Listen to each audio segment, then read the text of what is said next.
Assalamualaikum warahmatullahi wabarakatuh. Saya Yuli Astuti. Saya akan menjelaskan isi buku dari Sistem Administrasi Negara karya Dr. Andes Haji Inu Kencana Safi. Saya akan menjelaskan dari bab 1 sampai bab 4. Bab 1 yaitu pendahuluan. A. Pengertian sistem administrasi. Menurut Prajudi, sistem administrasi adalah suatu jaringan dari prosedur-prosedur yang berhubungan satu sama lain menurut skema atau pola yang bulat untuk menggerakkan suatu fungsi yang utama dari suatu usaha atau urusan. Yang kedua, pengertian administrasi. Menurut Herbert Asimov, administrasi dapat dirumuskan sebagai kegiatan-kegiatan kelompok kerjasama untuk mencapai tujuan-tujuan bersama. Secara etimologis, administrasi berasal dari kata ad dan ministrate yang berarti melayani, membantu, memenuhi, melaksanakan, menerapkan, mengendalikan, menyelenggarakan, mengarahkan, menghasilgunakan, mengelola, melaksanakan, mengemudikan, mengatur, mengurus, mengusahakan, dan mendayagunakan. Dalam buku petunjuk administrasi terbitan Universitas Gadjah Mada, administrasi disebut sebagai suatu aktivitas yang terutama bersangkutan dengan cara untuk menyelenggarakan tujuan yang telah ditentukan semula. 2. Suatu proses yang lazim terdapat dalam segenap usaha bersama, baik usaha pemerintah maupun usaha swasta, baik usaha sipil maupun usaha militer, baik usaha berskala besar maupun usaha kecil-kecilan. Yang ketiga, suatu pengorganisasian dan bimbingan orang-orang agar dapat melaksanakan suatu tujuan khusus. 4. Proses penyelenggaraan dalam setiap usaha kerjasama sekelompok manusia untuk mencapai tujuan tertentu. Ketiga, pengertian negara menurut Aristoteles. Negara adalah persekutuan dari keluarga dan desa guna memperoleh hidup yang lebih baik. Keempat, syarat negara. Ada 4 syarat negara yang wajib dipenuhi. Yang pertama yaitu adanya wilayah. Yang kedua, adanya pengakuan baik dari dalam negeri maupun dari luar negeri. Yang ketiga, adanya pemerintahan. Yang keempat, adanya rakyat. Yang kelima, kedaulatan negara. Ada negara yang menganggap bahwa kedaulatannya di tangan rakyat. Artinya, suara rakyat banyak didengar. Benar-benar banyak didengar keluhan dan penderitaannya. Menurut mereka, inilah contoh negara demokrasi. Ada pula negara yang mengatakan bahwa kedaulatannya berada di tangan hukum. Artinya, supremasi hukum dinomorsatukan, peraturan dijunjung tinggi. Ada pula negara yang mengatakan bahwa kedaulatannya berada di tangan Tuhan. Jadi, Tuhan yang Maha Kuasa yang menentukan jalannya roda pemerintahan. Ada pula negara yang mengatakan bahwa kedaulatannya berada di tangan negara itu sendiri. Berada di tangan raja. Inilah bentuk paling mengultuskan manusia di muka bumi. Ada pula negara yang mengatakan bahwa kedaulatannya berada di tangan negara sendiri. Hal ini karena melihat terlalu dibedakannya manusia atas manusia. 6. Timbulnya negara. Banyak teori yang mengemukakan timbulnya suatu negara. Di antaranya yang pertama yaitu teori kenyataan. Teori kenyataan adalah teori yang menganggap bahwa memang sudah kenyataannya berdasarkan syarat-syarat tertentu suatu negara itu dapat timbul. Kedua, teori ketuhanan. Teori ketuhanan adalah teori yang menganggap bahwa memang sudah menjadi kehendak Tuhan yang Maha Kuasa suatu negara itu timbul. 3. Teori perjanjian. Teori perjanjian adalah teori yang menganggap bahwa suatu negara itu terbentuk berdasarkan perjanjian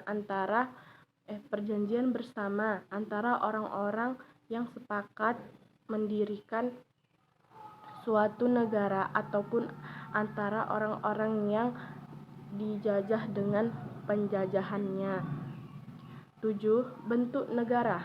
Bentuk negara berbeda dengan bentuk pemerintahan. Menurut penulis, bentuk pemerintahan terdiri dari parlementer, presidensial, campuran, dan komunis. Sedangkan bentuk negara terdiri dari kerajaan dan republik. Negara kerajaan dipimpin oleh raja atau ratu dan diwariskan secara turun-temurun.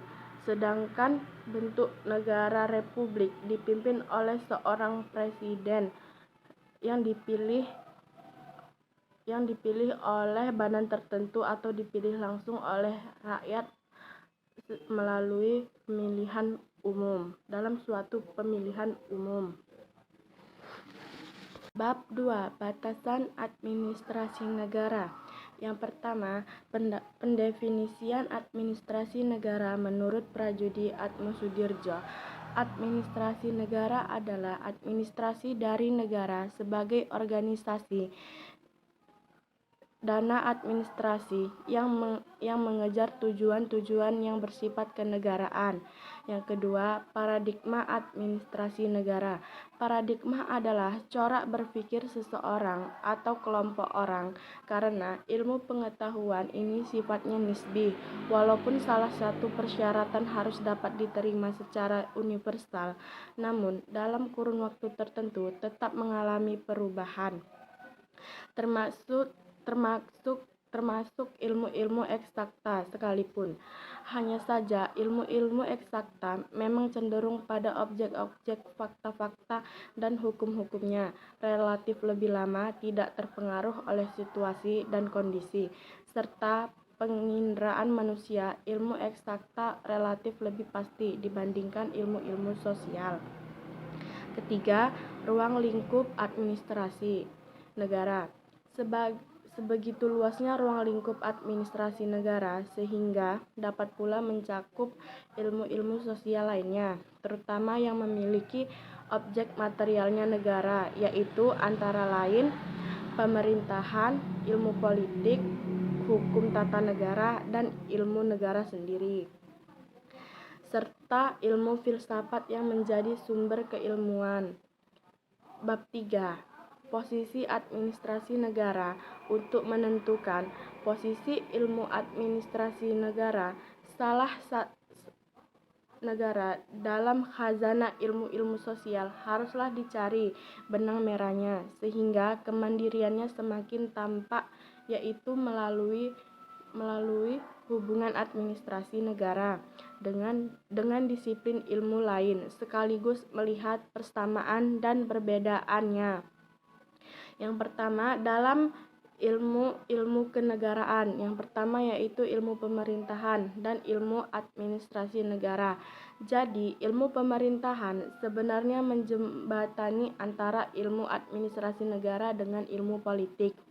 Tetapi di negeri Anglo-Saxon, ilmu pemerintahan dianggap sebagai ilmu administrasi negara selama beberapa dasawarsa, karena memang sulit dicari perbedaannya antara kedua disiplin tersebut. Yang kedua, ilmu negara dan ilmu administrasi negara. Hubungan antara ilmu negara dan ilmu administrasi negara sangat erat karena objek materialnya sama, yaitu negara itu sendiri.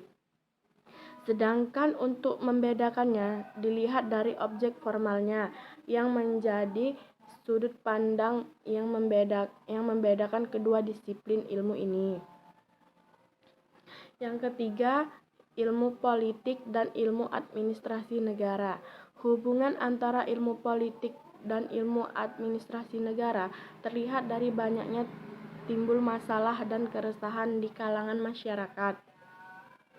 Karena kegiatan administrasi negara terlebih lagi karena banyaknya campur tangan politik dan kehidupan masyarakat. Keempat, hukum tata negara dan ilmu administrasi negara.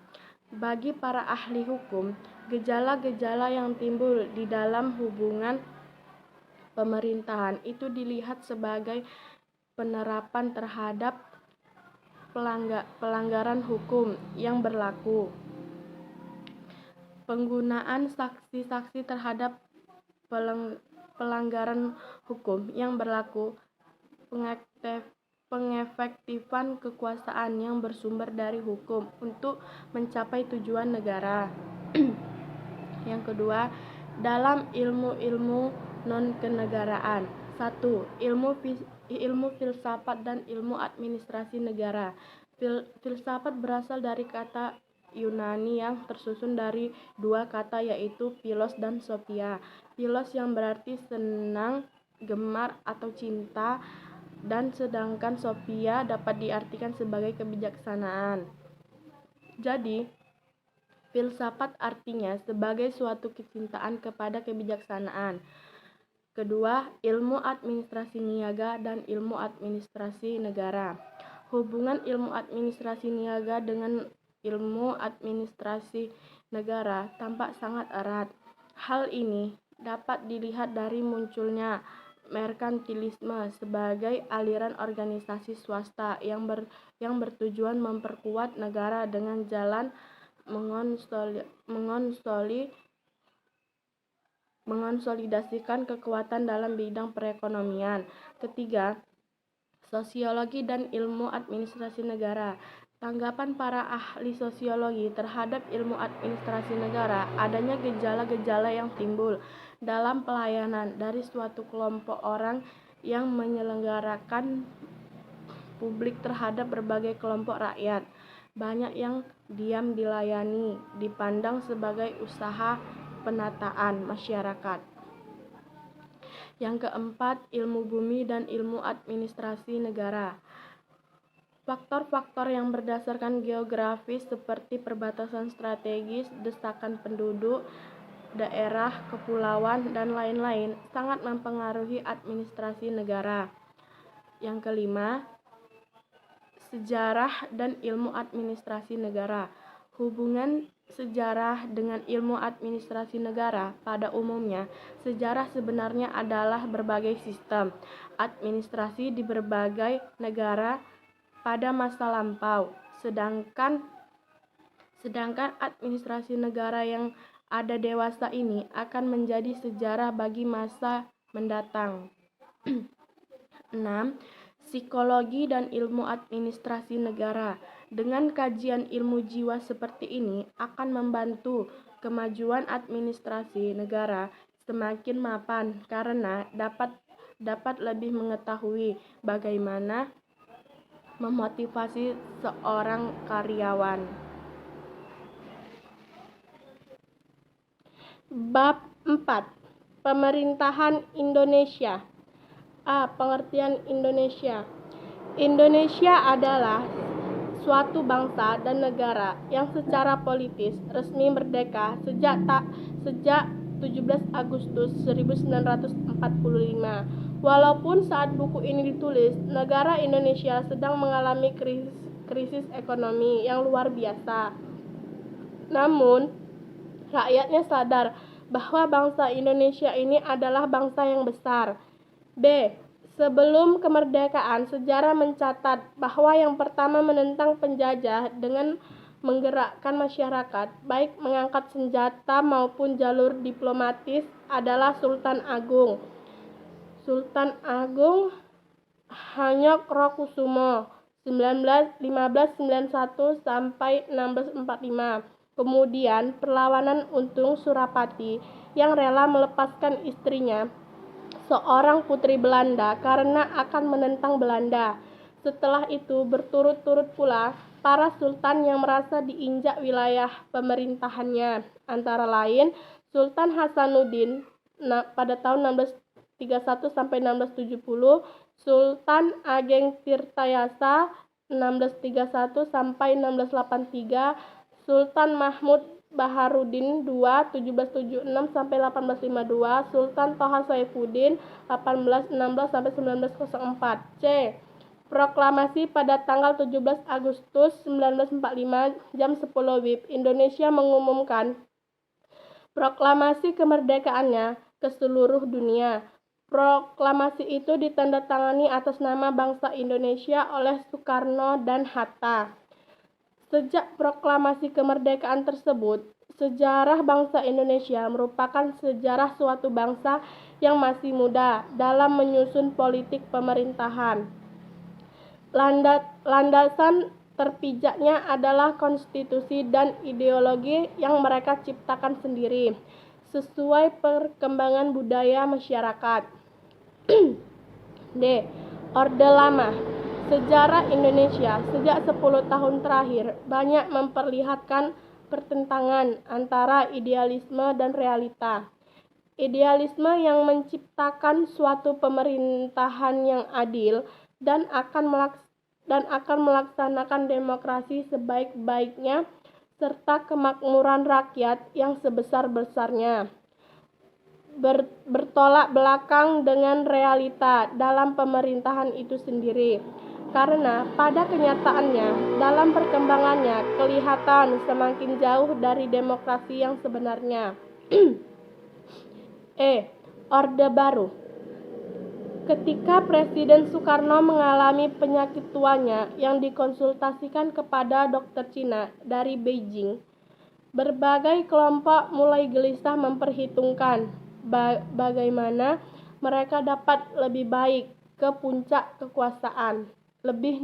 puncak kekuasaan. Ada dua kelompok penekan angkatan darat yang diisukan waktu itu, yaitu Dewan Jenderal, yaitu mereka yang diduga akan menggulingkan Soekarno, dan Dewan Revolusi yang sangat setia membela Soekarno. Meningkatnya suhu politik menjelang akhir tahun 1965 dikaitkan dengan siapa pengganti Presiden Soekarno kalau yang bersangkutan wafat, karena sejak tahun 1955 tidak pernah lagi diadakan pemilihan umum dan wakil presiden secara resmi. Tidak pernah ada lagi sejak Bung Hatta mengundurkan diri. F. Orde Reformasi. Pada tanggal 21 Mei 1998, Pak Harto akhirnya mengundurkan diri yang disambut oleh masyarakat, utamanya di Jakarta. Dengan tumpah ruah di jalan, mereka bersujud kepada pemilik alam ini dengan berlinang air mata. Pengganti Pak Harto adalah Wakil Presiden Profesor Dr. Baharudin Yusuf Habibie dengan mengucapkan sumpah di Istana Merdeka Jakarta. G. Konstitusi dan Dasar Negara. Konstitusi bernama Undang-Undang Dasar 1945 yang diresmikan tanggal 18 Agustus 1945 bersama pengangkatan Presiden I.R. Soekarno dan Wakil Presidennya Dr. Andes Muhammad Hatta.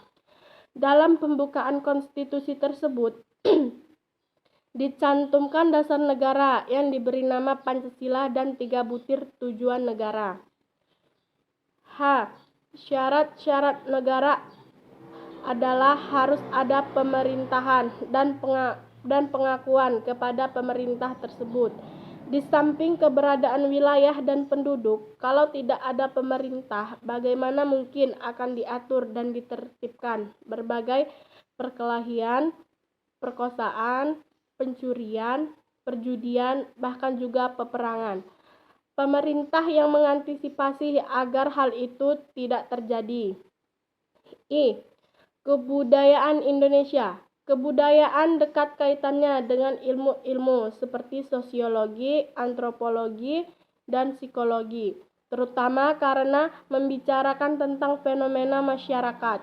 Selain itu, dalam pembicaraan politik, kebudayaan merupakan faktor yang sangat penting karena mengkaji berbagai pola perilaku seseorang ataupun sekelompok orang. J. KKN di Indonesia. Yang pertama yaitu korupsi. Korupsi adalah setiap perbuatan yang dilakukan siapapun, juga untuk kepentingan diri sendiri, untuk kepentingan orang lain, atau untuk kepentingan suatu badan yang langsung menyebabkan kerugian bagi keuangan dan perekonomian negara. Kedua, kolusi. Kolusi adalah kerjasama seorang atau sekelompok orang yang memangku jabatan atau memiliki kewenangan tertentu dalam pemerintahan dengan masyarakat atau pejabat yang memerlukan bantuan dengan saling memberikan jasa, komisi, uang, atau materi lainnya. Yang ketiga, nepotisme. Nepotisme adalah pandangan bulu dalam memilih orang baik karena hubungan saudara, agama, suku, atau alma mater. Kendati yang ditolong relatif lebih buruk dari kandidat pihak lainnya. K. Krisis dan patologi. Pemerintahan, ada beberapa krisis yang sedang terjadi di Indonesia, di antaranya 1. Indonesia secara memperlihatkan menempati urutan korupsi nomor 1 di dunia. Kendati uang yang dikangkangi koruptor ini adalah hasil utang luar negeri, hasil bumi, hasil pajak, dan retribusi rakyat miskin negara ini. Kedua, Indonesia mengirimkan pembantu rumah tangga dalam bentuk tenaga kerja wanita atau TKW dan tenaga kerja Indonesia atau TKI. Yang ketiga, bila negara lain memproklamirkan hak asasi manusia dan demokratisasi di Indonesia, kita melihat darah-darah tertumpah di negeri ini, mulai dari Aceh, bekas provinsi Timur Timur, Papua Ambon, dan lain-lain. L. Kekuatan politik. Partai politik adalah satu dari infrastruktur politik. Sedangkan infrastruktur politik di Indonesia meliputi keseluruhan kebutuhan yang diperlukan di bidang politik dalam rangka pelaksanaan tugas-tugas yang berkenaan dengan asal mula bentuk dan proses pemerintahan yang berlevelkan negara. M. Partai politik. Menurut Sigmund Neumann, partai politik merupakan organisasi dari aktivitas politik yang berusaha untuk menguasai pemerintahan dengan merebut dukungan rakyat atas dasar persaingan dan suatu golongan atau golongan-golongan lain yang mempunyai pandangan berbeda. N. Pemilihan umum. Di Indonesia ada 2 jenis pemilihan umum, yaitu yang pertama, sistem distrik. Sistem ini diselenggarakan berdasarkan lokasi daerah pemilihan dan arti tidak membedakan jumlah penduduk, tetapi berkiblat pada tempat yang sudah ditentukan.